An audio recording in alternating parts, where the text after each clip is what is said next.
Bem-vindos a mais uma aula de Física Geral 2.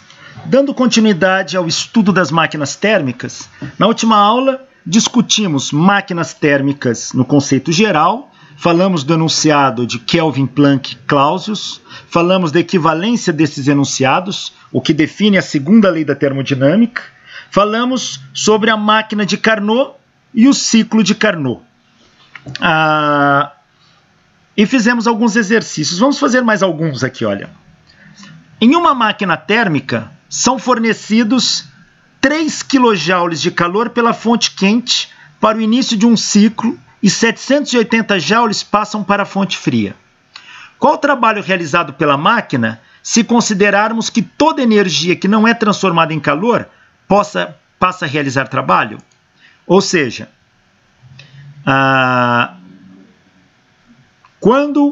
como que funciona a máquina térmica? O calor sai da fonte quente, parte é convertida em trabalho e parte é rejeitado para a fonte fria.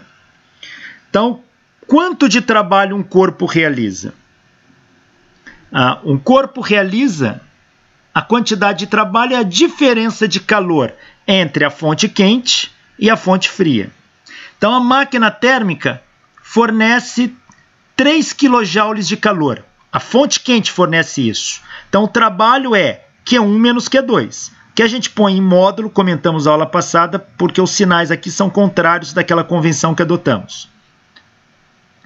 Então, 3 kJ são 3.000 joules.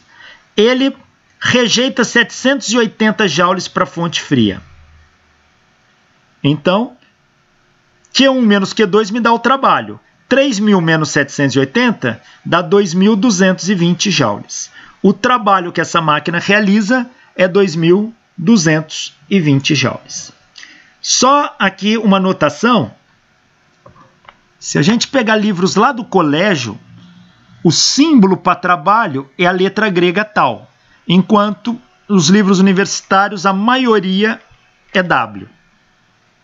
Então, é bom se acostumar também com esta notação. Os livros do ensino médio usam a letra tal para trabalho. Então, aqui é uma notação típica do ensino médio. Isso é trabalho. Qual o rendimento da máquina? Ora, o rendimento é trabalho pela quantidade de calor da fonte quente. Então, é o trabalho, 2.200, dividido pela quantidade de calor da fonte quente, é 3.000. Fazendo essa conta multiplicando por 100, dá 74%. Ou seja, essa máquina tem um rendimento de 74%.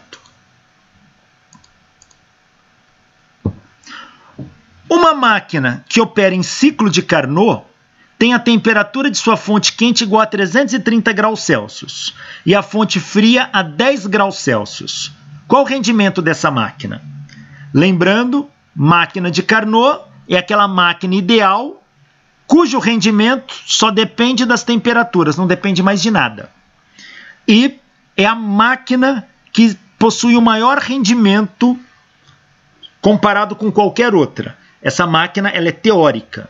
Então, qualquer máquina real vai ter um rendimento inferior à máquina de Carnot operando entre as mesmas fontes de temperatura. E o rendimento de uma máquina de Carnot é 1 menos a temperatura da fonte fria dividido pela temperatura da fonte quente.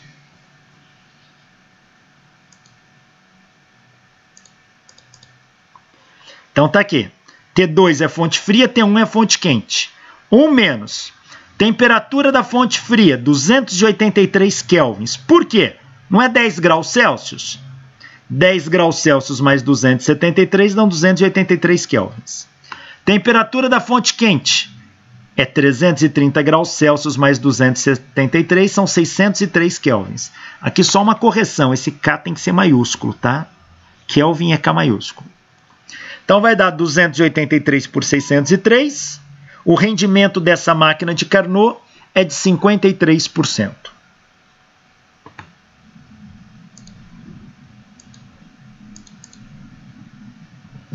Trabalho de uma bomba de calor.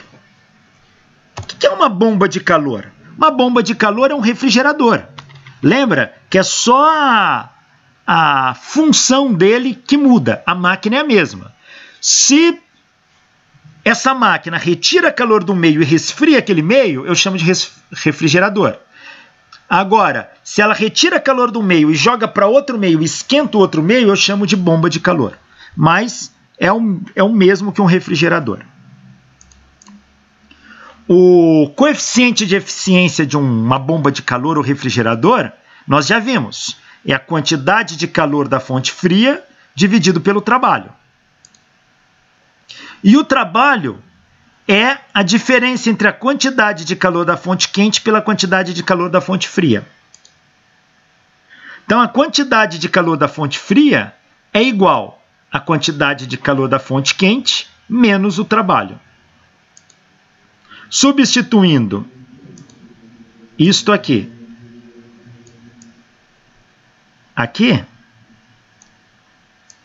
nós vamos ter que o COI é quantidade de calor da fonte quente menos o trabalho dividido pelo trabalho.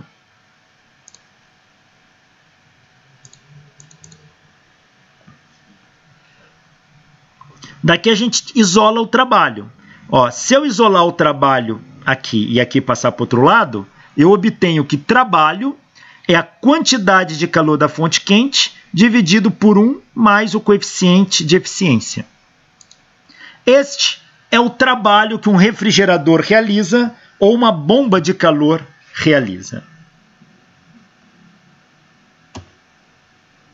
Qual é o coeficiente de eficiência máxima de uma bomba de calor?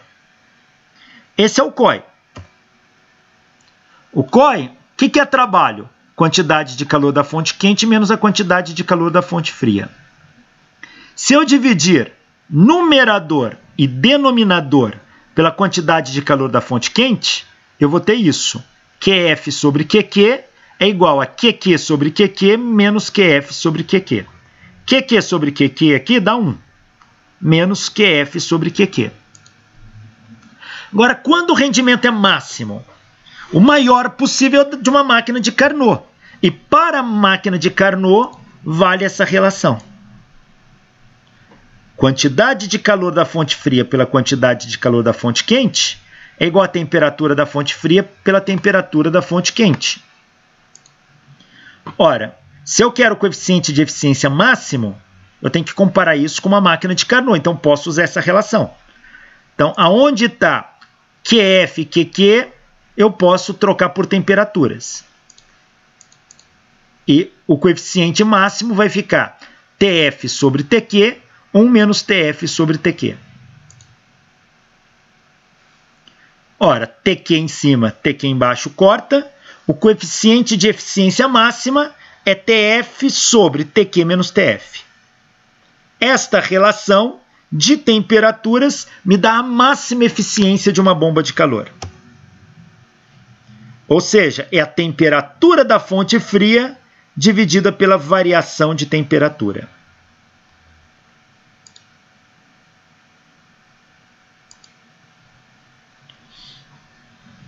Olha esse problema.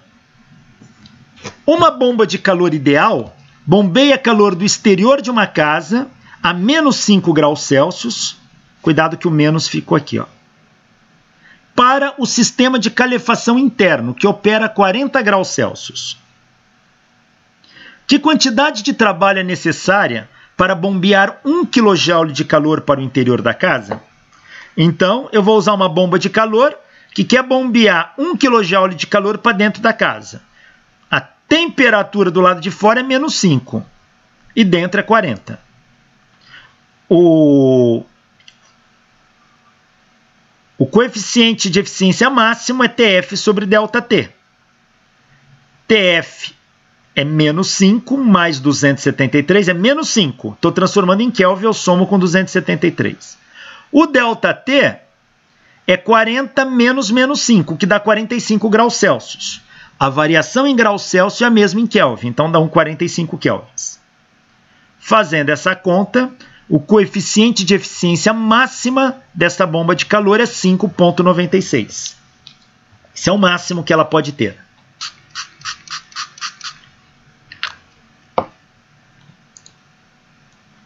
O trabalho é a quantidade de calor da fonte quente dividido por 1 mais o COI. O trabalho é a quantidade de calor que ela retira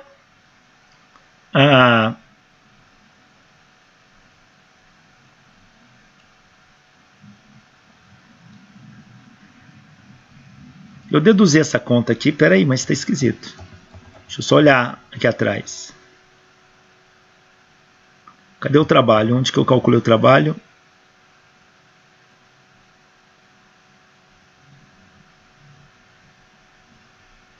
Tá certinho. Achei que tivesse errado. Então, o trabalho é quanto de calor eu mando para a fonte quente dividido por 1 mais o COI. Eu mando 1 kJ dividido por 1 mais o coeficiente máximo é 5,96. Portanto, o maior trabalho realizado aí, ou maior não, na verdade o menor, porque o coeficiente é máximo. Trabalho realizado é de 0,144 kJ.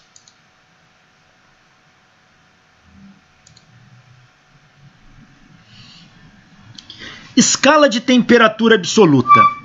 A gente estudou que para um gás ideal, a gente usa um termômetro a gás, e a gente chega na relação entre temperatura e pressão. Eu tenho a relação entre duas temperaturas são proporcionais a duas pressões. Se eu definir uma temperatura, um valor de temperatura, eu consigo calcular qualquer outra temperatura baseado a partir daquele ponto que eu defini.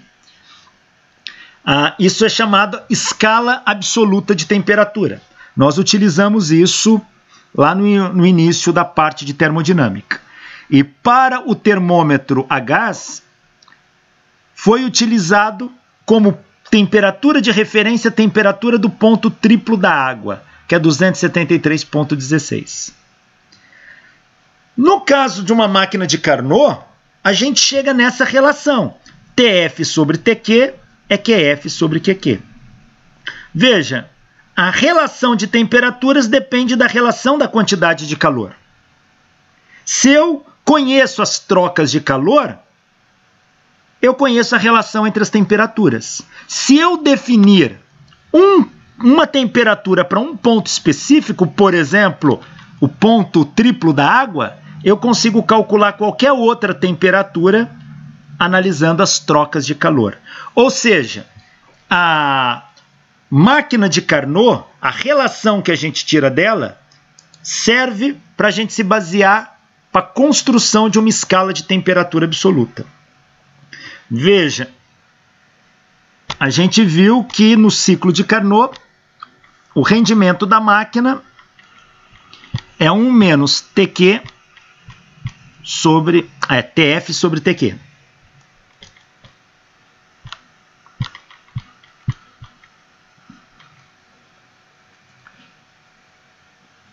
Veja que o rendimento disso aqui depende de duas temperaturas, TF e TQ. Se eu fixar uma temperatura para essa máquina, eu consigo determinar automaticamente a outra. Então, esta relação entre temperatura e quantidade de calor, para a máquina de Carnot, serve para a construção de uma escala de temperatura absoluta. Aliás, foi estudando isso que o Lord Kelvin partiu da ideia de construir uma escala absoluta. E só depois vem para o termômetro a gás.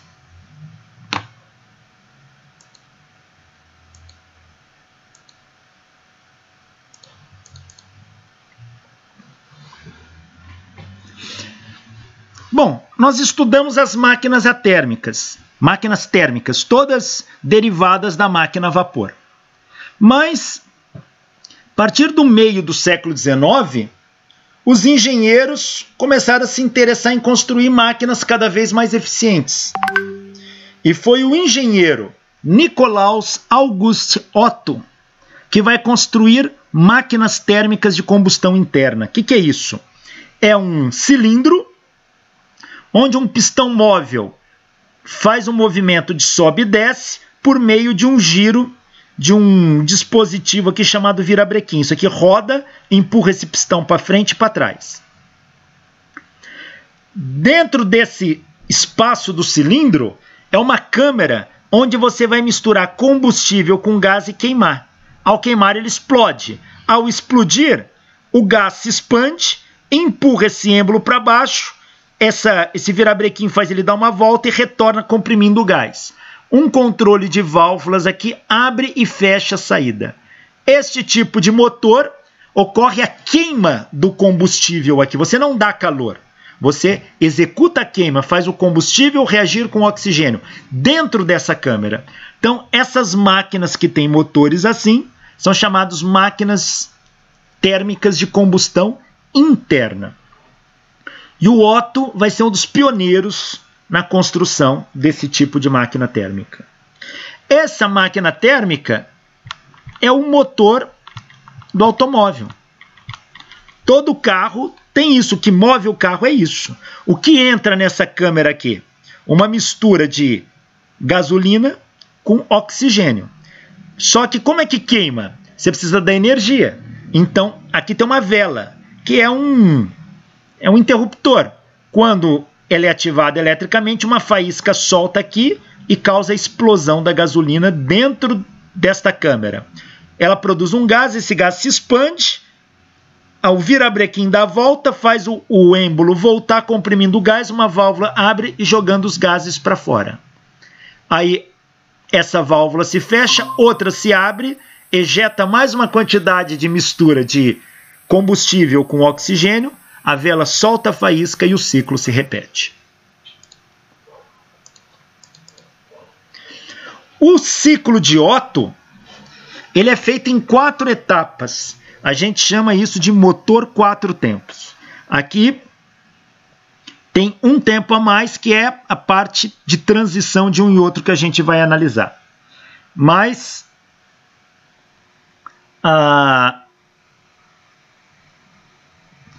aqui está um motor de combustão interna.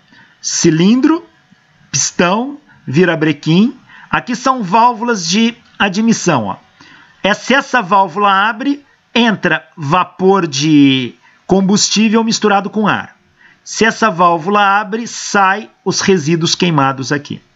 Então, no início, essa válvula se abre, é borrifado aqui dentro combustível com oxigênio. A válvula fecha, não tem por onde isso sair. Esta vela solta uma faísca. Na hora que solta, isso explode.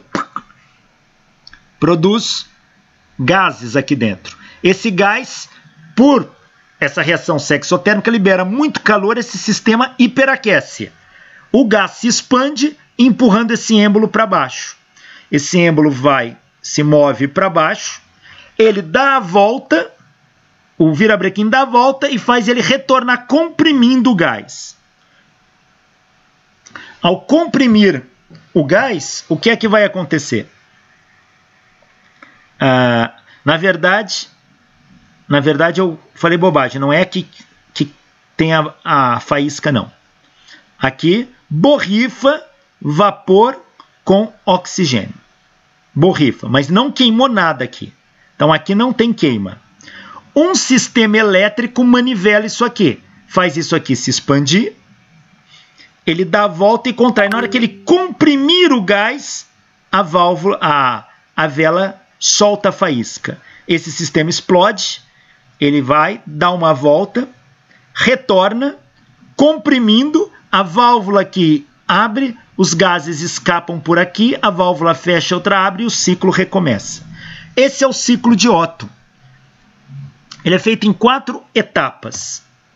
Se a gente analisar o ciclo de Otto, num diagrama PV, ele é feito por 2 isocóricas, ó, e 2 adiabáticas. Vamos analisar a partir do ponto A aqui, ó. O ponto A é esse pedaço aqui, ó. O que vai acontecer? Isso aqui vai dar uma volta e vai gerar uma compressão desses gases de maneira adiabática, sem permitir troca de calor. Não houve queima aqui, ó. Comprime. Então, está comprimindo, a pressão interna aumenta. Adiabático. Agora, isso aqui atinge um volume fixo. A válvula dispara. Na hora que a válvula, a vela dispara, queima, há uma explosão. A pressão sobe rapidamente, mas não há tempo suficiente do pistão se afastar. Então isso aqui gera uma transformação isocórica. E calor é injetado no sistema. Agora, isso aqui se expande rapidamente, mas não há tempo de trocar calor. Então sofre uma expansão adiabática. Ele sofre uma expansão adiabática aqui. Agora, quando chega aqui, isso aqui comprime, a válvula abre, esses gases são ejetados rapidamente, sem variar mais o volume aqui. Então a pressão cai isocoricamente e jogando calor para fora. Então calor entra na fase isocórica e calor sai da fase isocórica. Na expansão adiabática, o pistão realiza trabalho sobre o sistema. Na contração adiabática, na expansão adiabática, o gás realiza trabalho sobre o pistão. Na contração, o pistão realiza trabalho sobre o gás. Esse é o ciclo de Otto, é o ciclo de motor de automóvel a gasolina. O ciclo de Otto é um ciclo projetado para motores a gasolina. Tá aqui como funciona, ó. Que é o ciclo, quando fica vermelho aqui onde explodiu. Essa saída aqui é quando joga os gases fora. Nesse tempo não há, aí começa de novo. Tenta olhar os dois gráficos ao mesmo tempo. Aqui está jogando os gases fora pelo escapamento, retorna, vai começar de novo. Comprimiu o gás, explodiu a faísca, caiu, ejetou os gases para fora. Comprimiu o gás, explodiu, caiu a pressão, jogou os gases fora. E assim por diante. Esse é o ciclo de Otto. Um carro, normalmente ele tem 4 cilindros. Tá? Os carros comuns costumam ter 4 cilindros. Cada cilindro deste aqui está sincronizado para girar um conjunto de engrenagens que vai movimentar as rodas do carro. É isso que faz o teu carro andar. Está aqui o ciclo de Otto. Qual é a eficiência de um ciclo de Otto? Bom, lembre-se que eficiência vai ter livro que usa a letra grega eta, vai ter livro que usa o epsilon, vai ter livro que usa o e. Aqui estou usando o epsilon como eficiência, é a mesma coisa. Qual é a eficiência? Ele é uma máquina térmica operando em ciclos. Então a eficiência é 1 menos a quantidade de calor da fonte fria pela quantidade de calor da fonte quente. C, o índice C é para frio, do inglês cold. O índice H é para quente, do inglês hot. Quem é a quantidade de calor da fonte fria que está saindo aqui? Ó? É a quantidade de calor da transição de D para A. Olha, mas isso aqui, essa transição ocorre a volume constante. Então, a quantidade de calor a volume constante é CV ΔT. Nós já estudamos isso. Quem é ΔT? É a temperatura final em A menos a temperatura inicial em D. Ó.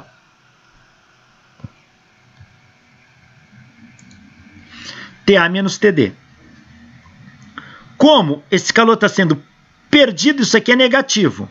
Eu inverto aqui a ordem, faço TD menos TA para ficar positivo. Tá aí. Essa é a quantidade de calor jogada fora para a fonte fria. Quantidade de calor da fonte quente, ela entra aqui, ó, no trecho de B para C. Ela também ocorre a volume constante. Então, ela é CV TC menos TB. Então, eu vou colocar essas quantidades de calores aqui. essa quantidade de calor QC eu vou pôr aqui. E a QH vou pôr aqui. E o meu rendimento fica assim. E igual 1 menos TD menos TA sobre TC menos TB. Mas agora as outras duas etapas são adiabáticas. Então vou usar a equação para a transformação adiabática. Temperatura em C vezes o volume em C elevado a gama menos 1 tem que ser igual a temperatura em D vezes volume em D elevado a gama menos 1. Então daqui eu tiro que TC é TD, VD sobre VC elevado a gama menos 1. Eu vou chamar essa relação VD sobre VC de R. Então isso aqui para mim é R elevado a gama menos 1. R é a relação do volume final pelo volume inicial.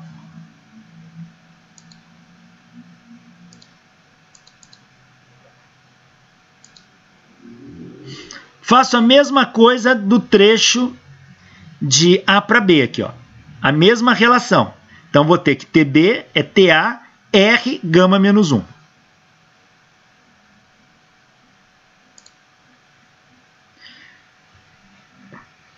Agora, onde está TB, eu vou trocar por isso.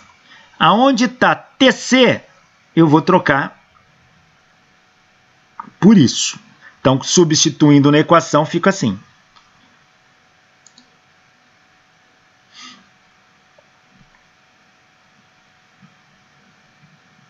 Ora,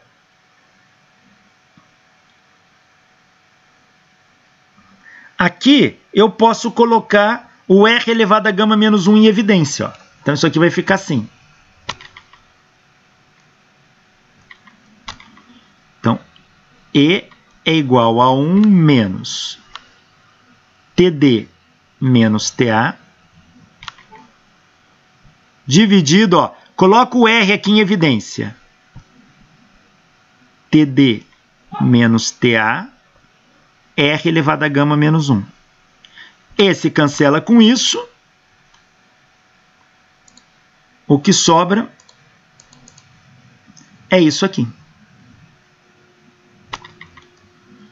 A eficiência ou rendimento de um motor que obedece o ciclo de Otto é dado por isso aqui. Este R é a razão entre o volume final e o volume inicial. É quantas vezes o volume final é maior que o volume inicial. Isso é chamado taxa de compressão.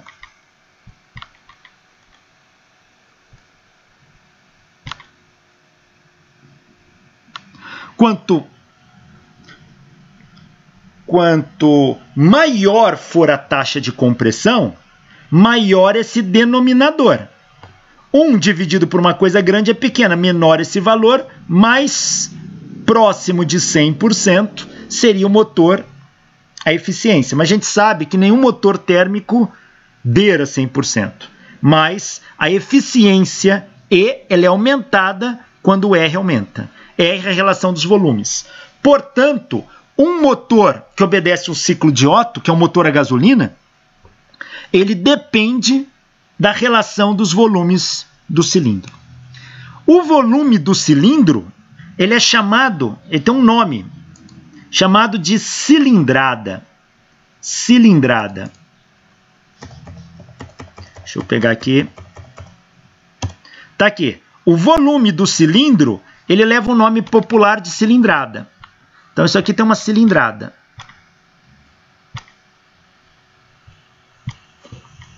Por exemplo, não é de um cilindro, é de todos os cilindros somados. Se eu somar o volume desses 4 cilindros do carro e isso me der 1 litro, eu falo que a cilindrada dele é 1. Ou, popularmente, esse motor é 1.0.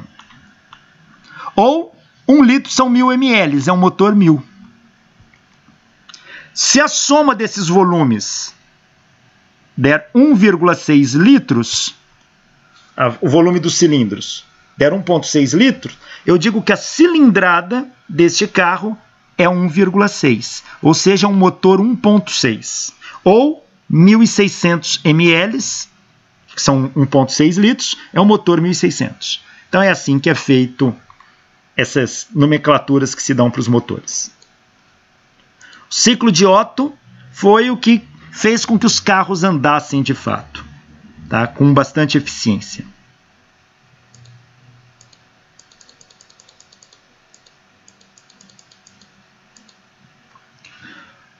Houve um outro engenheiro chamado Rudolf Christian Karl Diesel. Viveu de 1858 a 1913.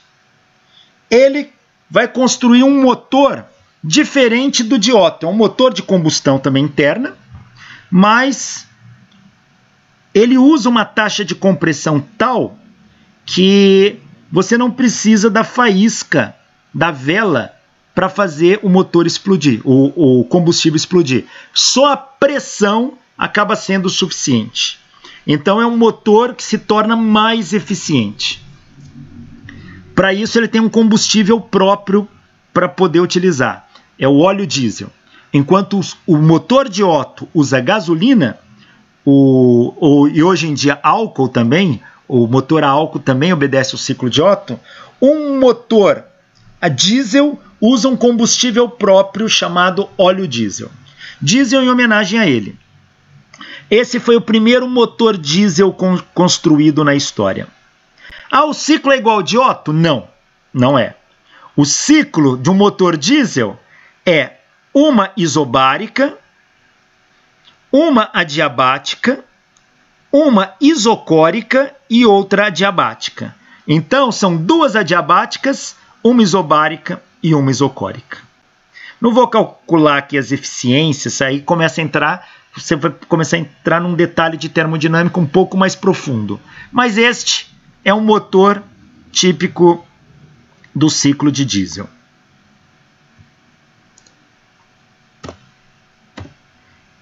Deixa eu ver se eu tenho uma animação aqui.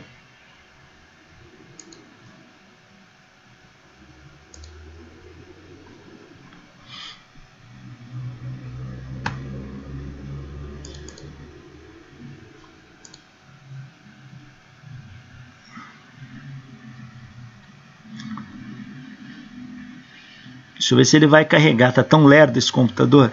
Olha, esse aqui é uma animação do ciclo de Otto. Pressão e temperatura variam bastante. Ou seja, a pressão exercida aqui está variando pelo número de peso. E aqui obedece o ciclo de Otto. Duas isocóricas e duas adiabáticas.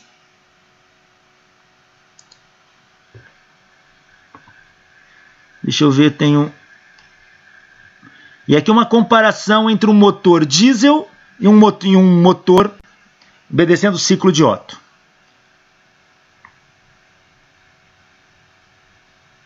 Ó, este aqui tem uma vela, tá vendo? A vela faz a ignição. Então, este aqui que precisa da vela é um motor de Otto, a gasolina. O ciclo de Otto é este aqui, ó. Duas isocóricas e duas adiabáticas. Este motor não tem vela. Então, é a compressão do combustível que gera a ignição dele. Ó. Entrou combustível, ele fechou as válvulas e vai comprimir. Não, está trocado. Eu vi a vela em local errado. A vela está aqui. Ó. Esse tem vela sim. Esse aqui tem a vela. Este não tem vela. Então, este da esquerda aqui é um motor diesel. Esse da direita aqui é um motor a gasolina. Então, ó, a vela aqui, ó. Então, esse tem vela. E olha o ciclo de diesel. Duas isobáricas, uma isobárica, uma diabática, uma isocórica, que ele joga os gases fora, volta,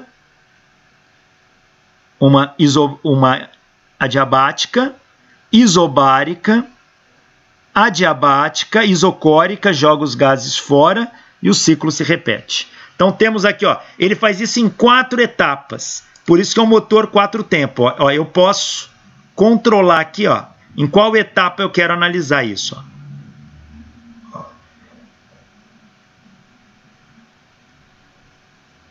Ó, vamos começar aqui, ó. A partir daqui começam os dois ciclos. Olha lá, vai começar naquele ponto. Então agora é adiabática.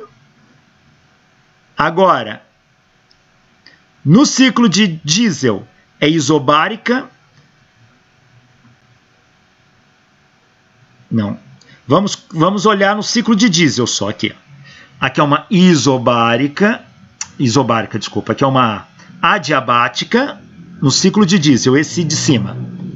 Agora é uma isobárica, agora é uma isotérmica não, uma outra diabática, e agora é uma isocórica. A isocórica é rapidão aqui, ó.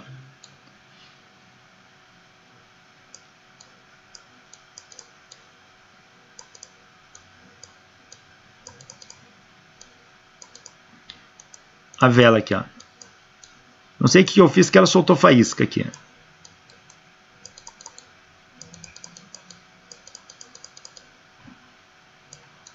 Tá aqui, bonitinha a animação.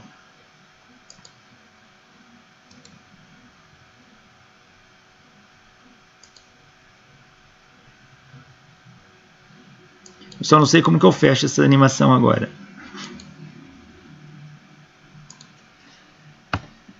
Fechei.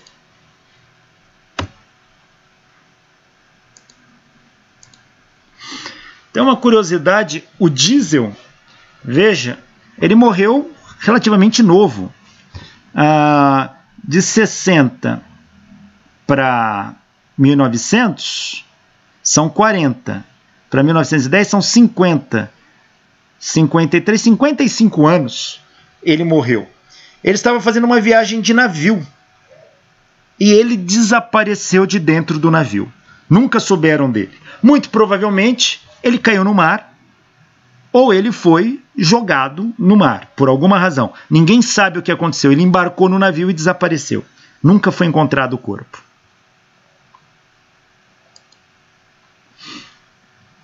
Vamos falar agora que nós já falamos das máquinas térmicas e da segunda lei da termodinâmica. Vamos falar de irreversibilidade e desordem.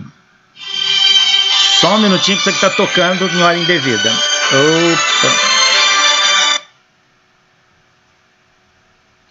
Então, olha, muitos processos irreversíveis não pode ser enunciado, não pode ser descrito pelos enunciados nem de Kelvin, Planck e nem de Clausius. Por exemplo, o estilhaçar de um copo que cai no chão. É um processo irreversível, mas eu não consigo enunciá-lo pelo enunciado de Kelvin, por exemplo, que todo o calor está virando trabalho, ou que o calor flui só do quente para o frio. Apesar de ambos os processos de Kelvin e Clausius estarem associados a processos irreversíveis, uma vez que aquilo acontece, ele ocorre espontaneamente naquele sentido, o estilhaçar de um copo que cai no chão também é um processo irreversível. E eu não consigo descrever pelo enunciado de Kelvin ou de Clausius. Todos os processos irreversíveis, porém, têm um aspecto em comum. O sistema e a vizinhança do sistema desloca-se para estados menos ordenados. O que significa isso? Imagina essa caixa aqui, olha. Esta caixa, ela contém um gás. A caixa se movimenta com uma velocidade do centro de massa dela v.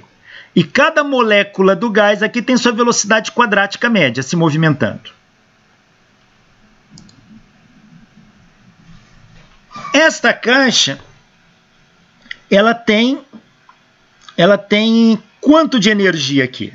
Bom, ela tem energia da caixa toda, que está associada à velocidade de translação do centro de massa dela, que é meio de mi, velocidade do centro de massa ao quadrado, mais, ou posso escrever assim, meio da massa total da caixa, velocidade do centro de massa ao quadrado, mais a energia cinética relativa de todas as partículas em relação ao centro de massa. Essa caixa tem uma temperatura, tem uma massa. Se essa caixa bate numa parede, num batente aqui, para, a velocidade do centro de massa da caixa zerou. Este termo aqui vai a zero. Se esse termo foi a zero, o que aconteceu com a energia cinética? Toda a energia cinética que a caixa tinha é transferida para as moléculas dentro da caixa. E o que acontece? As moléculas ganhando energia cinética aumentam sua agitação. Aumentando sua agitação, aumenta sua energia interna. Aumentando sua energia interna, aumenta a temperatura. Ou seja, a energia cinética que a caixa tinha antes foi transferida para as moléculas na caixa. Aumentou a energia interna do sistema, ou seja, aumentou a temperatura da caixa. Esse é um processo irreversível. Por quê? Porque quando a caixa para bruscamente, ela tem velocidade, aumenta a temperatura do sistema. Por que ele é irreversível? Porque se eu tentar fazer o caminho contrário, não vou obter o resultado de antes. Se eu resfriar a caixa não vai voltar sozinha para cá e chegar nessa posição. Isso não existe.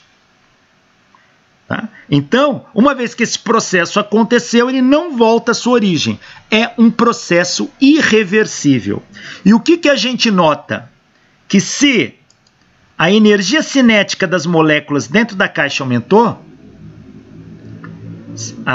se essa energia cinética aumentou, a temperatura aumentou, a agitação molecular aumentou, as moléculas ficaram mais aleatórias, mais desordenadas. O que a gente observa na natureza? Que os processos irreversíveis, eles têm um caminho da ordem para desordem. O que quer dizer ordem? Estão mais organizados. Desordem, estão mais aleatórios. Quando um copo quebra, vai caco para todos os lados. Isso é um processo irreversível. Espera aí, o copo, eu tinha aqui um copo a uma altura H do chão. O copo tem uma massa M. Quando esse copo cai, ele bate aqui e vai caco para todos os lados.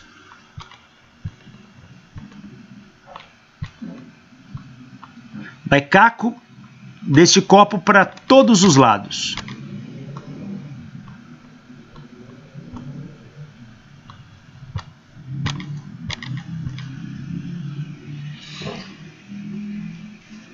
Veja, quando esse copo caiu, antes ele tinha uma energia potencial aqui, mgh. Quando ele bateu aqui e quebrou, essa energia potencial foi convertida em parte em energia cinética dos pedaços dos cacos. E se espalhou. É um processo irreversível. Por quê? Porque se eu der energia cinética para cada pedacinho de caco que sobrou, eles não vão voltar a se juntar, formar o copo de novo e voltar para a altura H de antes. Você nunca vai ver isso acontecer na natureza. Então, esse processo, as moléculas, os pedaços dos copos, ocupavam posições bem definidas. Tinha uma ordem. Aqui, as posições são aleatórias. Então tem uma desordem.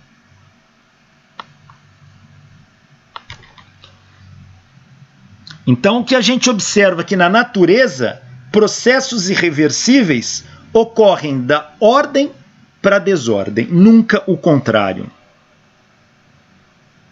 Se você soltar uma bolinha de uma altura do chão, essa bolinha cai em linha reta, bate, quica e sobe de novo. Mas não volta mais à mesma altura de antes. Agora ela cai de novo, quica e sobe numa altura menor. Cai, quica e sobe numa altura até que ela para. Cada vez que ela bate no chão, ela esquenta e perde energia na forma de calor. É um processo irreversível. Se eu der calor para essa bolinha, ela não vai começar a pular sozinha, tum, tum, tum, tum, tum, e voltar na altura de antes. Pode dar o calor que você quiser, que isso não acontece. Uma vez que esse fenômeno aconteceu, ele não volta a ser o que era antes. É um processo irreversível. Então, há uma correlação entre irreversibilidade para um sistema e a desordem de um sistema.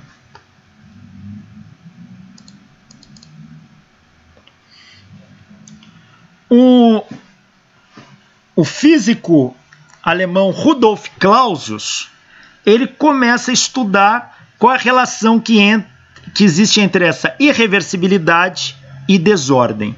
E ele vai criar um conceito muito importante chamado entropia. O que é entropia? Entropia é uma medida quantitativa do grau de desordem de um sistema. Quanto mais aleatório o sistema, quanto mais desorganizado o sistema, maior é o valor dessa grandeza chamada entropia. A palavra entropia do grego quer dizer em caminho, em transformação. Esse é o significado da palavra entropia. Então, Clausius cria esse conceito para buscar entender esses processos que vão dar ordem para a desordem. Por exemplo, um gás livre, quando recebe calor, ele expande-se a fim de manter sua temperatura constante. Por que o gás se expande quando você dá calor? Ele se expande porque se ele ficar com volume limitado, parte da energia se transforma em calor, ele esquenta, a temperatura sobe. Mas, se ele puder realizar tudo aquilo em trabalho, ele sofrendo uma expansão livre, a temperatura do gás se mantém constante.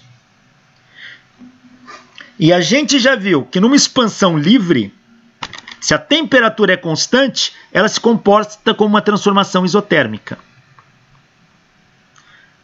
E o trabalho na transformação isotérmica é convertido em calor. Por quê? A primeira lei da termodinâmica diz que Q é ΔU mais W. Se ele não varia a temperatura constante, ΔT é zero. Se ΔT é zero, ΔU é zero. Todo calor vira trabalho. Então, dQ vira dW. Mas dW é PdV. E quem é P? P é nRT sobre V. Então, PdV, o P é nRT sobre VdV. Logo, a quantidade de calor, o trabalho, numa expansão livre de um gás, ele é nRT sobre VdV. Então, daqui,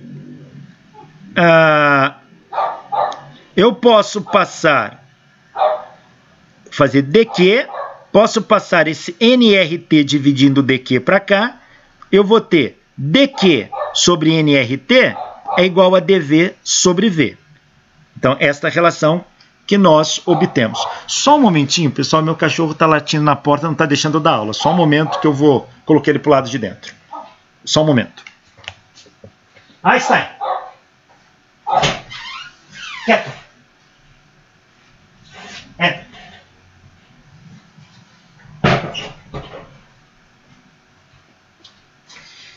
Desculpe-me. Estava latindo sem parar. Então, a gente chegou nessa relação dV sobre V igual a dQ sobre nRT. Veja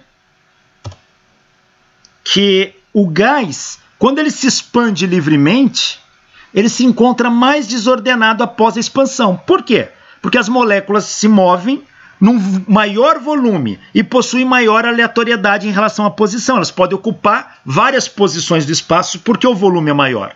Então, quando o gás sofre uma expansão livre, as moléculas têm maior chance de ocupar diferentes posições, ou seja, aumenta a aleatoriedade do sistema.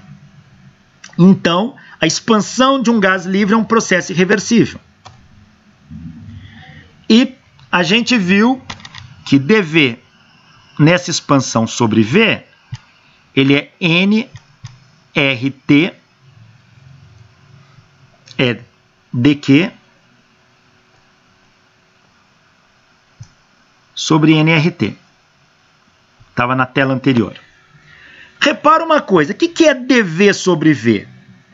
dV sobre V é a variação do volume pelo volume total. É uma parte do volume pelo todo. Esta relação aqui é uma medida do aumento da desordem. Veja, se o volume aumenta, quanto que está variando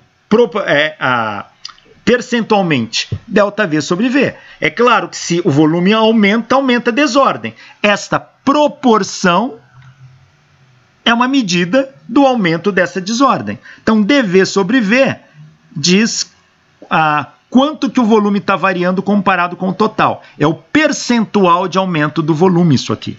E é claro que se o volume aumenta, aumenta a aleatoriedade do sistema, aumenta a desordem, então esse percentual está associado ao aumento da desordem.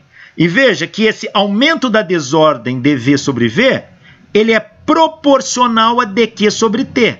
NR é constante, então a proporcionalidade se faz sobre dQ sobre T. Então, medir a desordem de um sistema, essa desordem num gás em expansão, ela é proporcional a dQ sobre T.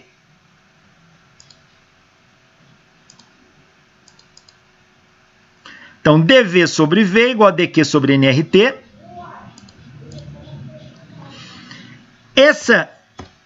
Esse termo aqui, ó,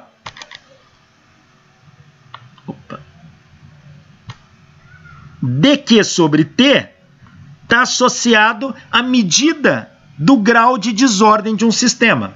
É esta relação que Clausius vai chamar de entropia. É essa relação que ele vai chamar de entropia. dQ sobre T, Clausius chama isso de entropia. Uma medida do grau de desordem do seu sistema. E é claro, se aqui é dQ, essa entropia ele deu uma letra, ele chamou isso de S. Como aqui é uma variação muito pequenininha, então aqui é um ds. Opa, um ds. Assim, ds é dQ sobre T. O que ele observa é que nesses sistemas, para que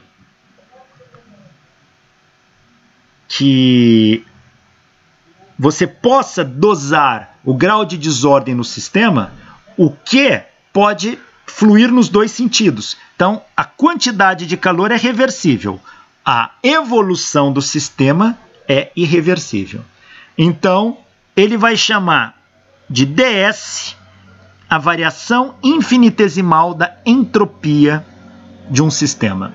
E qual é a unidade de entropia no sistema internacional? É a unidade de calor, que é Joule, por unidade de temperatura, Kelvin. Então, a gente mede entropia em Joule por Kelvin. Se no limite eu posso transformar essas diferenciais em variações. Então, ΔS é igual a ΔQ reversível sobre T. ΔS é a variação de entropia do sistema. É como que o sistema estava num estado inicial, foi para o estado final, quanto que ele bagunçou, quanto que ele se desorganizou. A ideia de Clausius estava associado com esse grau de desordem do sistema. Então, isso é entropia. Claro que se eu integrar os dois lados, de um estado inicial até um estado final, a integral de ds dá ΔS, a integral de dQ vai dar Q sobre T.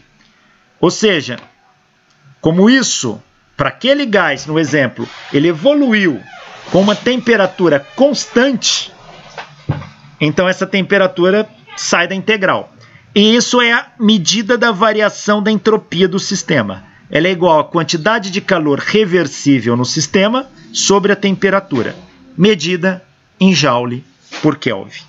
Então, do ponto de vista da termodinâmica, a variação de entropia está associada ao grau de aleatoriedade do sistema. Quanto mais bagunçado o sistema, maior é a sua variação de entropia. E é claro, um sistema, quando ele sai, um sistema irreversível, ele sempre aumenta a desordem. Então, sistemas irreversíveis sempre estão aumentando a sua entropia. Bom, qual é a entropia de um gás ideal? Imaginemos um processo quase estático, ou seja, muito lento, reversível.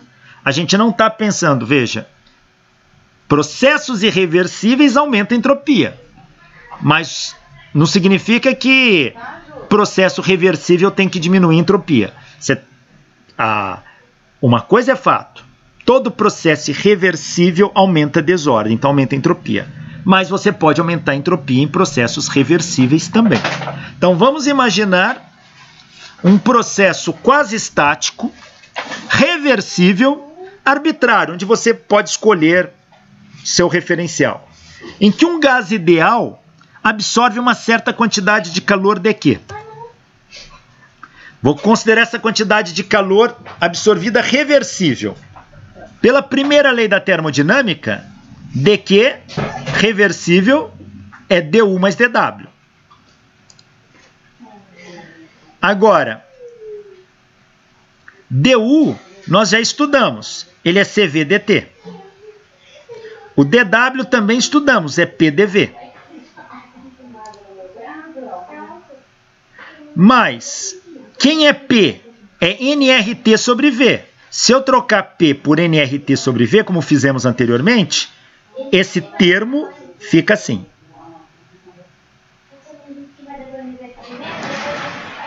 Se eu dividir toda a equação pela temperatura, então aqui vai ficar dQr sobre T, aqui é Cv dt sobre T, mais nR dV sobre V. O T aqui cancelou. Quando eu dividir aqui por T, esse T cancelou. Ficou só nR. Agora, se eu integrar os dois lados dessa equação, aqui integral de dQr sobre T é igual a integral de Cv dt sobre T, com T variando de T1 a T2, mais a integral de nR dV sobre V, com V variando de V1 a V2. Ora, o que é isso? Isto é a variação de entropia pela definição de Clausius. ΔS. Quem é esse aqui? Cv é constante, sai integral de dt sobre t da ln de t, variando de t1 a t2, ln de t2 sobre t1. nr é constante, sai da integral. Integral de dv sobre v, com v variando de v1 a v2, da ln de v2 sobre v1. Esta é a variação de entropia de um gás ideal. A variação de entropia está associada ao quanto de calor ele troca numa dada temperatura. Vamos estudar a variação de entropia em diversos processos. Vamos ver alguns. Opa, aqui ficou alguma coisa fora. Deixa eu arrumar aqui.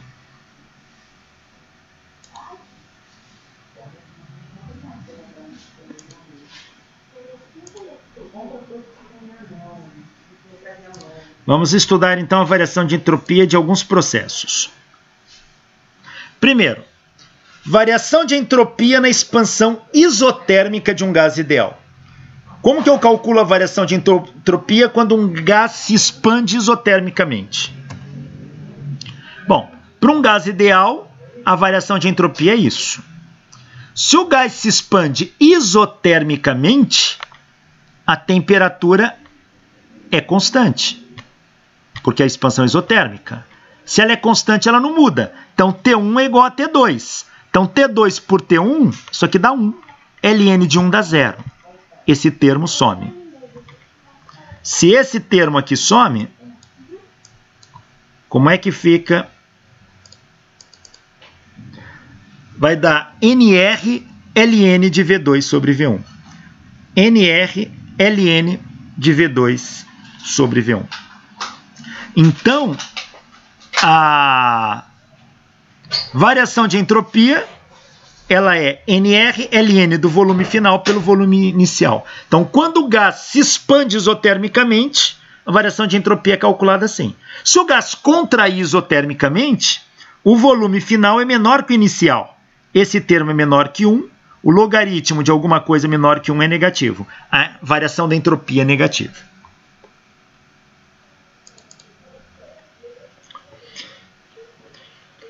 Lembrando que na expansão isotérmica, toda a quantidade de calor vira trabalho e o gás se expande ao receber calor.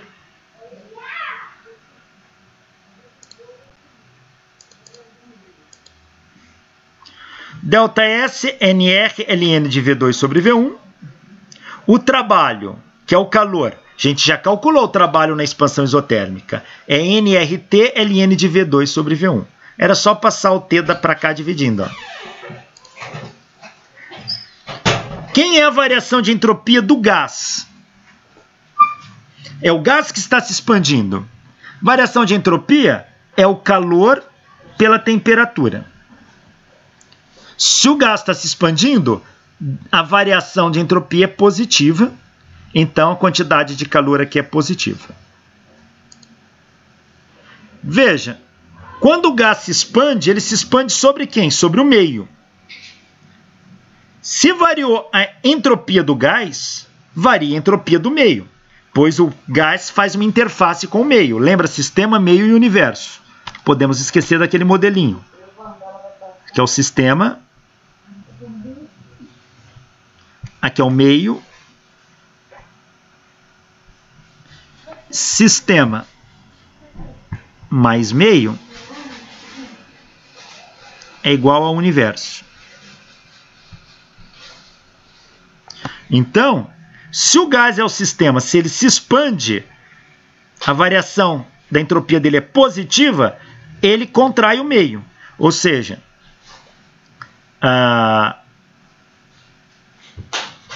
se ele está recebendo o calor do meio para se expandir, o meio está perdendo calor. A entropia do meio é essa aqui. Delta é a variação de entropia do meio, ΔS do meio é a quantidade de calor pela temperatura. Se o meio perdeu calor para o gás, então a quantidade de calor aqui é negativa, é menos que. Quem é a variação da entropia do universo? É a variação de entropia do sistema, que é o gás, mais a variação de entropia do meio. A variação de entropia do gás é Q sobre T, mais a variação de entropia do meio é menos Q sobre T. Esses termos se cancelam. A variação de entropia do universo é igual a zero. Ou seja, num processo isotérmico, a variação da entropia do universo é nula.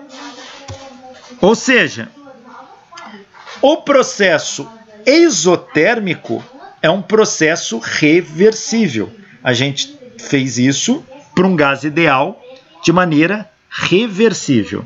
E num processo reversível, eu posso generalizar esse conceito. A variação de entropia do universo é nula. Então, quando o meu gás varia a entropia, ele afeta a entropia do meio. Mas de tal maneira que a soma dos dois dá zero, que é a entropia do universo. Ou seja, em processos reversíveis, a variação da entropia é nula. Essa é uma relação muito importante.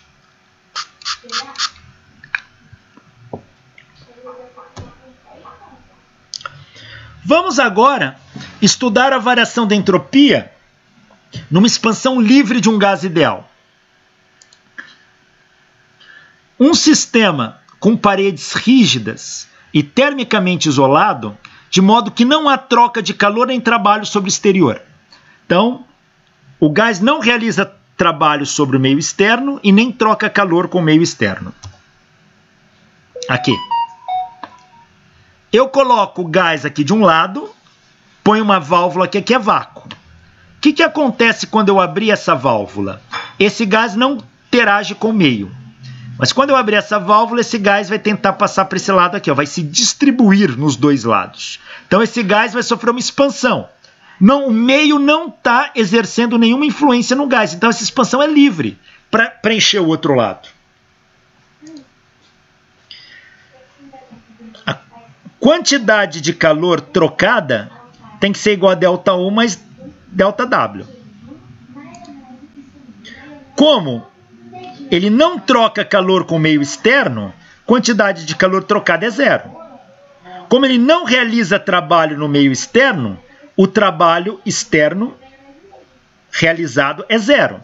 Então, sobra que dU igual a zero.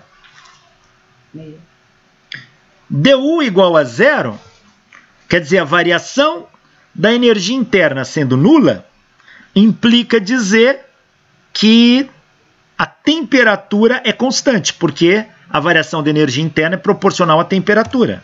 Então, a temperatura é constante.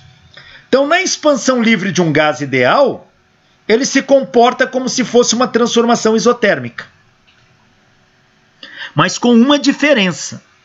A transformação isotérmica, ela é reversível. Uma expansão de um gás livre, ela é irreversível.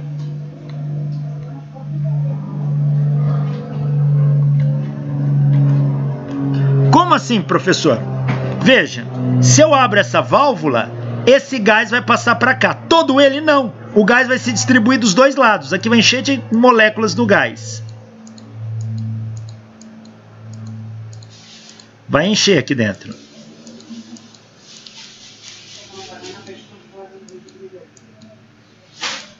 Que vai encher de moléculas do gás. Porém, se eu ficar olhando para isso, você nunca mais vai ver as moléculas do gás saírem sozinha daqui, voltar para cá e formar vácuo de novo. Então é um processo irreversível. Mas este processo em especial se comporta como uma transformação isotérmica, porque ele se faz a temperatura constante. Então o processo é irreversível. Se ele é irreversível, eu não posso calcular a variação de entropia como sendo... eu não posso calcular a variação de entropia como sendo a integral de dQ sobre T. Porque esse dQ é reversível. E este processo é totalmente irreversível. Então, como é que eu calculo a variação de entropia aqui?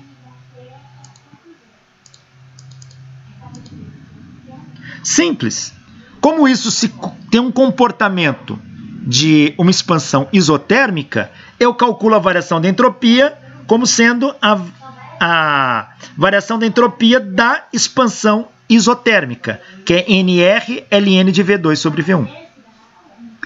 Então, a variação da entropia do gás na expansão livre é calculada do mesmo modo que a variação da entropia no gás na expansão isotérmica.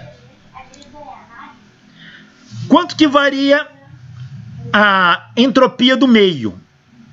Bom, se ele não interagiu com o meio, ele não afetou a entropia do meio. Então a variação da entropia do meio é zero. Quanto que dá a variação da entropia do universo? Que é a variação da entropia do sistema mais o do meio. A variação da entropia do universo é igual à variação da entropia do gás. Porque o do meio é zero.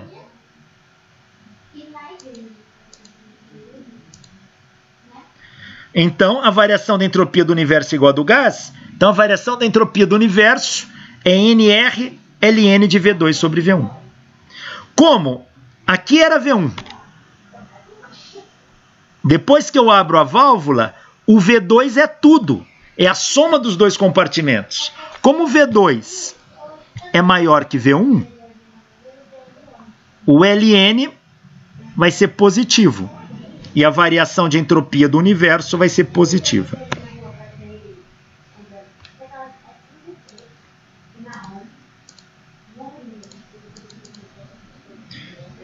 Ou seja, num processo irreversível, a entropia do universo aumenta. Ah, professor, mas o que é o universo aqui? É o universo. Universo é sistema mais meio.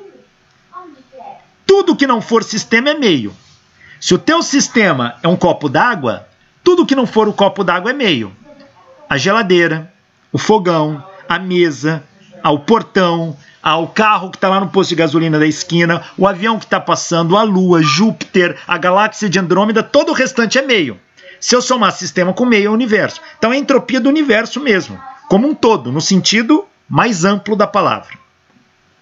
Então, num processo irreversível, a entropia do universo aumenta. E isso já era de se esperar, porque o processo irreversível é aquele que a desordem aumenta. Então, no processo irreversível, a entropia do sistema aumenta. Ele não afeta do meio, então a entropia do universo aumenta. Então, a entropia do universo ela pode ser nula num processo reversível. Ou ela pode ser positiva num processo irreversível. Ou seja, o que é positiva? Maior que zero.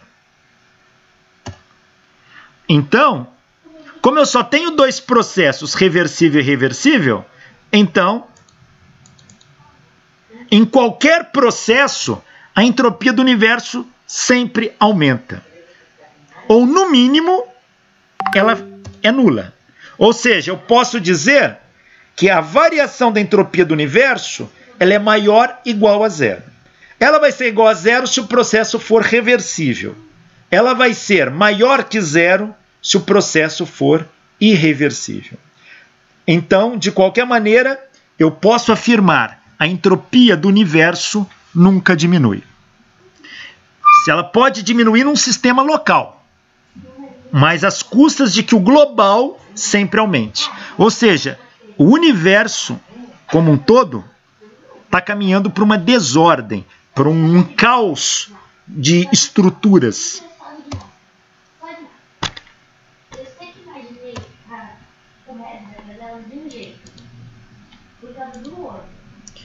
Bom, então a entropia do universo sempre vai ser maior ou igual a zero. Maior que zero para processo irreversível, igual a zero para processo reversível. O enunciado de Kelvin, Planck e Clausius estão de acordo com o princípio da entropia. Quando você vê o enunciado de Kelvin, Planck, que nenhuma máquina vai conseguir utilizar 100% do calor para transformar em trabalho, sempre ele rejeita calor para uma fonte fria, ou seja, ele sempre joga calor para o meio, bagunçando o meio, aumentando a entropia do universo. O enunciado de Clausius diz que é impossível, sem nenhum trabalho externo, o calor se propagar do frio para o quente. Se o calor se propagar do frio para o quente, o que é que vai acontecer? Se eu tiro calor do frio, ele fica mais frio. As moléculas tendem a diminuir sua agitação e ficam mais organizadas. Se elas ficam mais organizadas, atinge mais ordem. Mais ordem quer dizer menos entropia.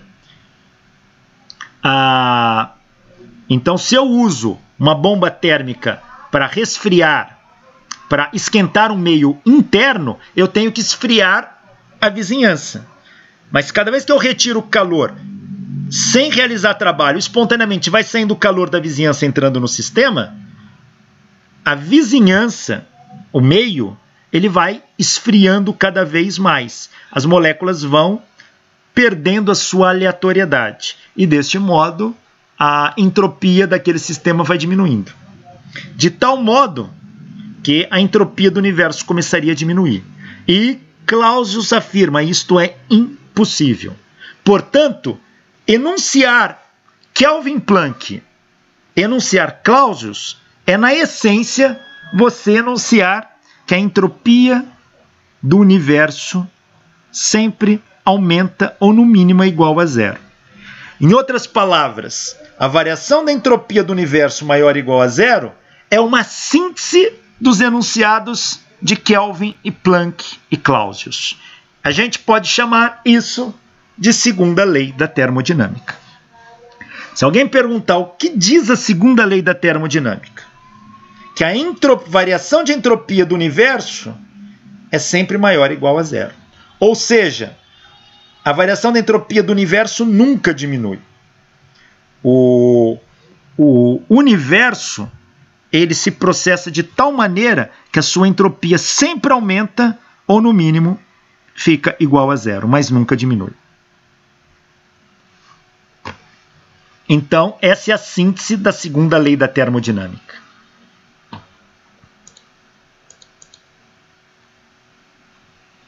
Olha este problema. Calcular a variação de entropia na expansão livre de 0,75 mol de um gás ideal de volume 1 igual a 1,5 litro até volume 2 igual a 3 litros. Aqui não tem segredo, né? É só aplicar a equação. A variação da entropia na expansão livre é equivalente à variação da entropia no processo isotérmico, de V1 a V2. Então, é esta equação aqui. Só aplicar. Número de mols, 0,75. Constante universal dos gases, 8,31 Joule por mol Kelvin. Ln. Como eu vou dividir um pelo outro, se eles estiverem na mesma unidade, eu não preciso converter nada. 3 por 1,5. Isso aqui vai dar 2 Ln de 2 vezes isso. A variação da entropia do gás é de 4,32 Joule por Kelvin.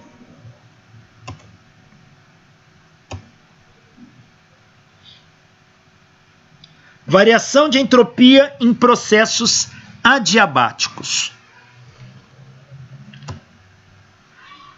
Quando uma substância é aquecida de uma temperatura T1 até uma temperatura T2, a pressão constante, o calor absorvido dQ se relaciona com a variação de temperatura dt por essa expressão. Nós já vimos isso. dQ igual a Cp dt.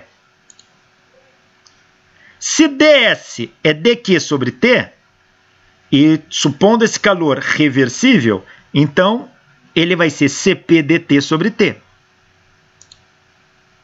Integrando os dois lados, integral de ds da S, da delta S, integral de Cp dt sobre t. Aqui vai dar delta S, aqui vai dar Ln de t, variando de T1 a T2, vai dar Cp Ln de T2 sobre T1. Ou seja, a variação da entropia num processo adiabático,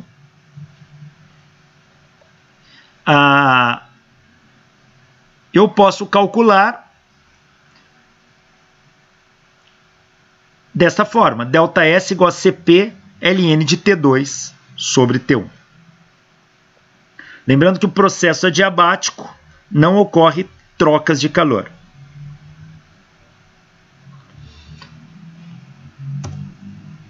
Tá aí.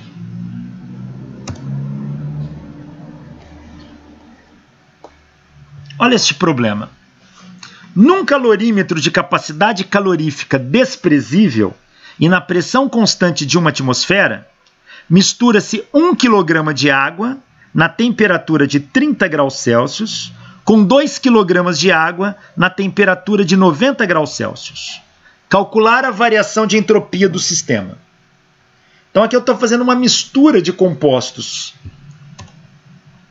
Bom, se eu estou misturando 1 kg de água numa temperatura com 2 kg de água no outro, isso vai atingir o equilíbrio térmico. Uso o princípio da calorimetria. Somatório das quantidades de calor do sistema tem que dar zero. Ou seja, massa 1, calor específico 1 vezes variação de temperatura em 1, mais massa 2, calor específico 2 vezes variação de temperatura em 2, isso tem que dar zero. Como isso aqui é feito na pressão constante de uma atmosfera, eu vou usar o calor específico à pressão constante. Ó. Aqui está errado, hein? Aqui é T2, né? É T2. Temperatura. Então aqui vai ser massa de água, 1 kg, Calor específico da água, pressão constante, CP. Variação de temperatura é temperatura final menos a inicial. A água inicialmente estava a 30 graus Celsius. Qual é a final? É a temperatura de equilíbrio térmico, que eu não sei quanto que é, vou tirar daqui. Mais massa 2 de água, são 2 kg de água. Calor específico da água, a pressão constante, CP. Variação de temperatura, temperatura do equilíbrio, menos a temperatura inicial, que é 90. Olha, quando eu passar isso aqui para o outro lado, o CP daqui vai cortar com o CP daqui, ó. TF menos 30 vai ficar igual a 2 vezes 90 menos TF. Isolo TF, TF dá 70 graus Celsius ou 343 kelvins. Ou seja, esse sistema atinge o equilíbrio térmico a 70 graus Celsius.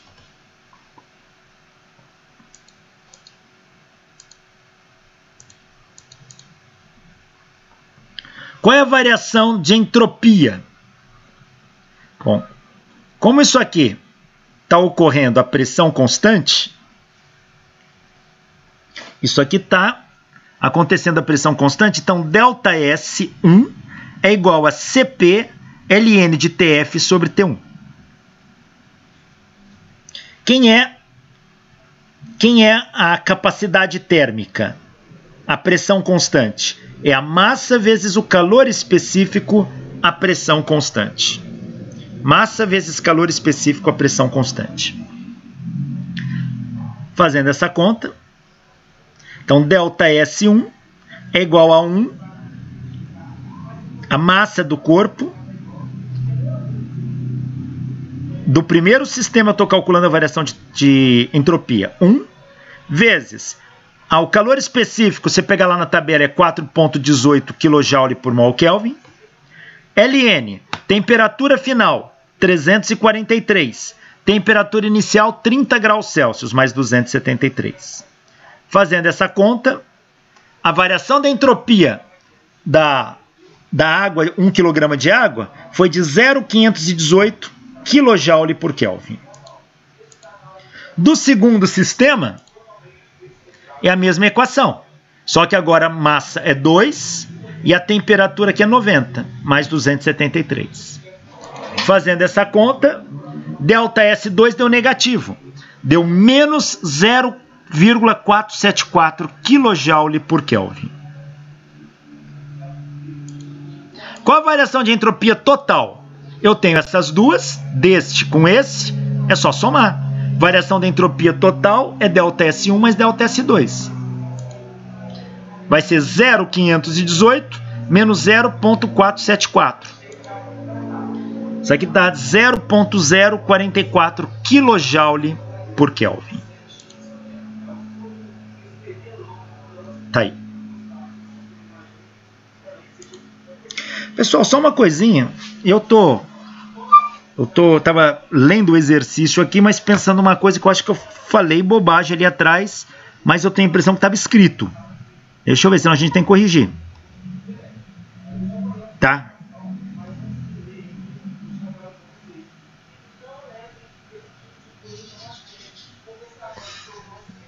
Deixa eu só pegar aqui como que estava no livro, mas eu acho que tá errado. Deixa eu ver se eu acho aqui.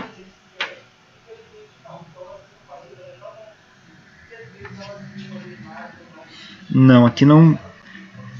Deixa eu ver. Aqui de um gás ideal, expansão isotérmica, expansão livre. Aqui tá errado, ó. ΔS em processo adiabático. Não, pelo amor de Deus, a gente está falando de pressão constante, de processo isobárico. Desculpa, eu vi que eu estava com isso na cabeça, falei, mas alguma coisa está confusa. Processo isobárico. O que é isobárico? Pressão constante.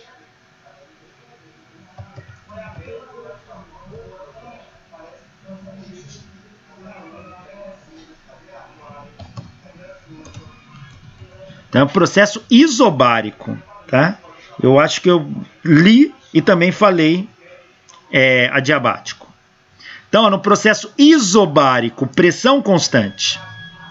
Se a pressão é constante, por isso que eu uso CP aqui, capacidade térmica, pressão constante. O texto está dizendo aqui, ó, a pressão constante. Então, só para não se perder aqui, ΔS no processo isobárico é dado por CPln de T2 sobre T1. E esse exercício foi feito a pressão constante, então usei a mesma equação.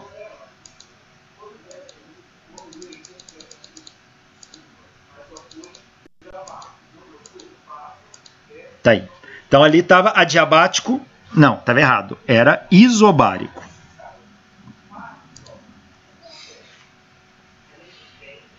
ΔS numa colisão inelástica. O que é a colisão inelástica? Aquela que os corpos grudam durante o choque. Ou numa colisão inelástica, a energia mecânica ela é convertida em energia térmica. E essa energia térmica não volta para o sistema. Então é um processo irreversível. O que implica que o ΔS do universo deve aumentar. Tem aqui um corpo. Ele cai, bate no chão e gruda. Pá! Isso é uma colisão inelástica. Quando ele bate, ele perde calor para o meio. Esse calor não volta para o corpo. E ainda que voltasse, o corpo não subiria sozinho à altura H. Então, um processo irreversível. No processo irreversível, a variação de entropia do universo sempre aumenta. Quando esse corpo bate aqui, ele libera uma quantidade de calor. De onde que veio esse calor? Da energia que o corpo tinha. Qual era a energia que ele tinha aqui? mGh. Se ele não tem mais mGh aqui, quer dizer, toda essa energia foi convertida em calor. Então, a quantidade de calor foi mGh. ΔS é Q sobre T. ΔS vai ser mGh sobre T. Então, essa seria uma análise. Quem é o ΔS do sistema? É a energia potencial se converte em cinética e essa energia cinética acaba se convertendo em calor. Então, é a energia que entra nesse sistema aqui como energia interna dele. Então, a energia do sistema vai ser mGh. A variação da entropia do sistema, mGh sobre T. Como essa aqui se transforma em energia interna dele, não há variação de energia do meio. E não há variação de entropia do meio. Então a variação da entropia do meio é nula. Se a temperatura T do corpo, solo e atmosfera não se altera significativamente na colisão, e que corpo mais solo mais atmosfera fica um único sistema isolado, então não há troca com o meio. Logo, a variação da entropia do universo, que é sistema mais meio, vira isso aqui. A variação da entropia do universo é igual a do sistema, mGh sobre T. E isso aqui é positivo. Variação de entropia na condução de calor de um reservatório para o outro. Condução de calor é um processo irreversível. O calor sempre se propaga do quente para o frio.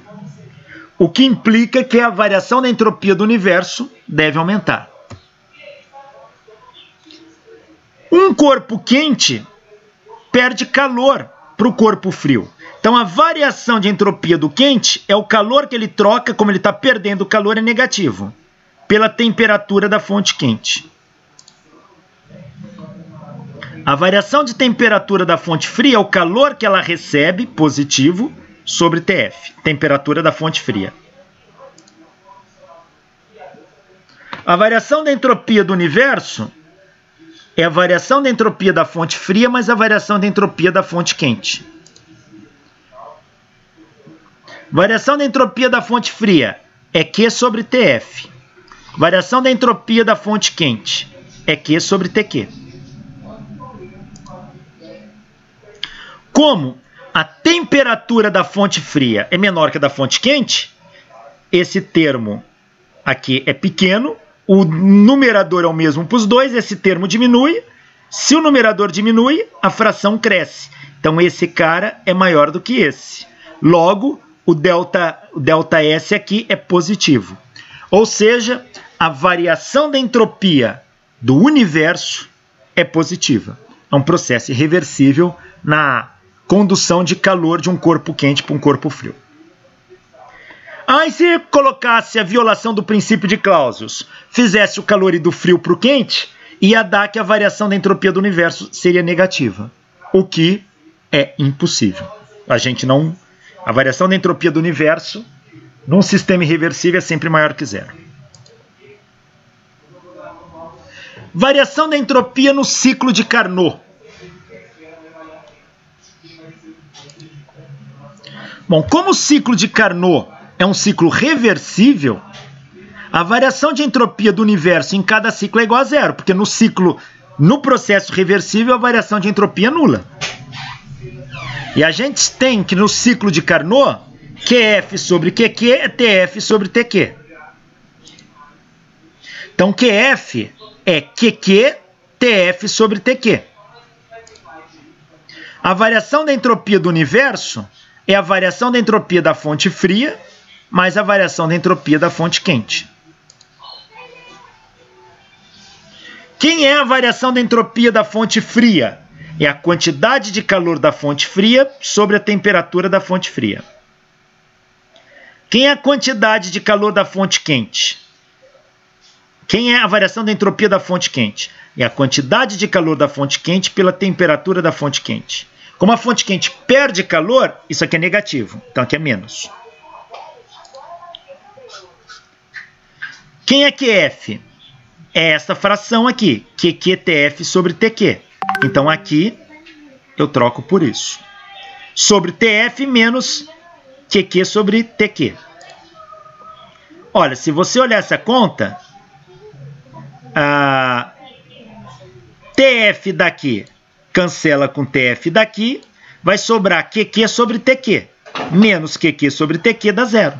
Portanto, a variação da entropia do universo num ciclo de Carnot é nula. Ou seja, cada vez que a máquina de Carnot opera um ciclo, ela não varia a entropia do universo.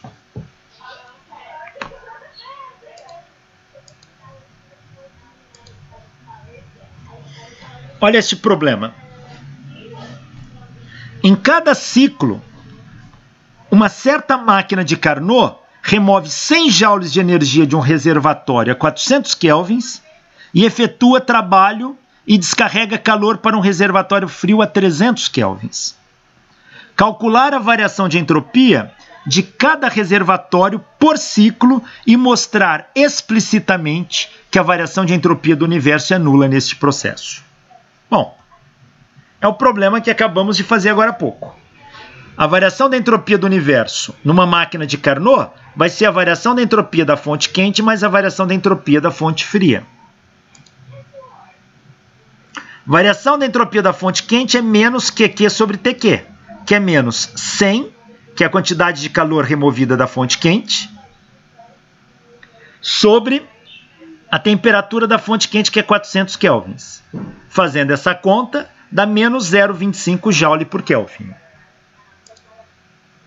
A variação de temperatura, a variação de entropia da fonte fria é mais QF sobre TF, que é igual a QF sobre 300. Mas eu não tenho o valor de QF. Mas eu sei que o rendimento da máquina de Carnot é 1 menos TF sobre TQ, que é 1 menos 300 sobre 400, que é 0,25. E eu sei que o rendimento da máquina pode ser calculado assim também. Então daqui eu tiro o QF. Ó. Vai ser 1 menos o rendimento vezes QQ. 1 menos 0,25 vezes 100, que dão 75 joules. Então a quantidade de calor da fonte fria na máquina de Carnot, nessa aqui, vai ser 75 joules.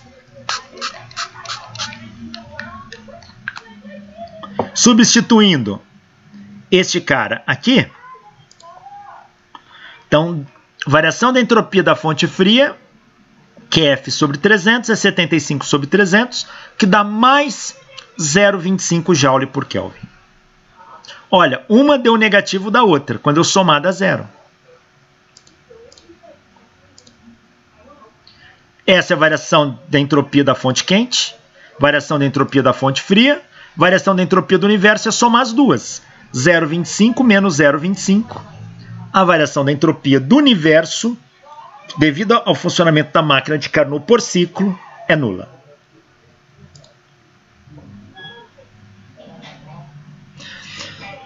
Como a entropia é uma função de estado, os processos termodinâmicos podem ser representados num diagrama, por exemplo, entropia-temperatura.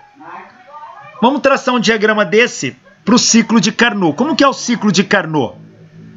Fazer o diagrama, entropia-temperatura aqui.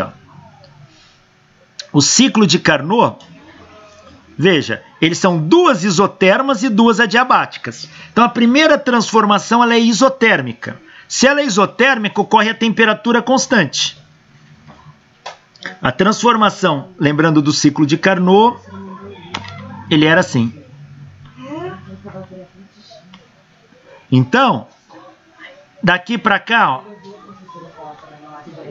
é 1, 2, 3, 4. Aqui é uma isoterma. Aqui é uma diabática. Aqui é isoterma. E aqui é a diabática.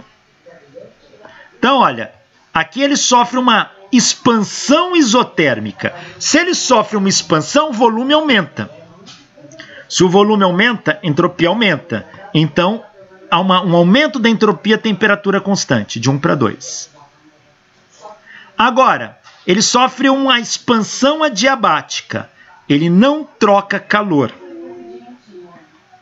Ele não troca calor. Se ele não troca calor, dQ é zero. Se dQ é zero, a variação da entropia é zero, então a entropia é constante. Então, de 2 para 3, a entropia é constante, mas a temperatura diminui. De 3 para 4, ele sofre uma compressão isotérmica. Se ele está comprimindo o volume diminuindo, o que vai acontecer? A entropia vai diminuir, a temperatura constante. Então, de 3 para 4, a entropia diminui, a temperatura não muda. E de 4 para 1, eu tenho uma compressão adiabática. Não há troca de calor, a variação da entropia é zero, a entropia é constante. Então, e a temperatura aumenta. Então, este é o ciclo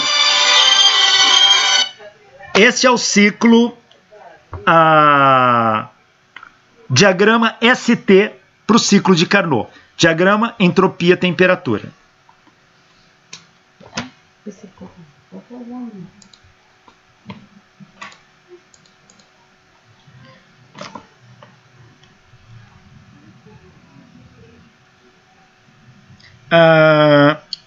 Bom, na próxima aula a gente vai falar sobre entropia, disponibilidade de energia, desordem, seta do tempo e probabilidade. Mas isso, assunto para a nossa próxima aula. Obrigado.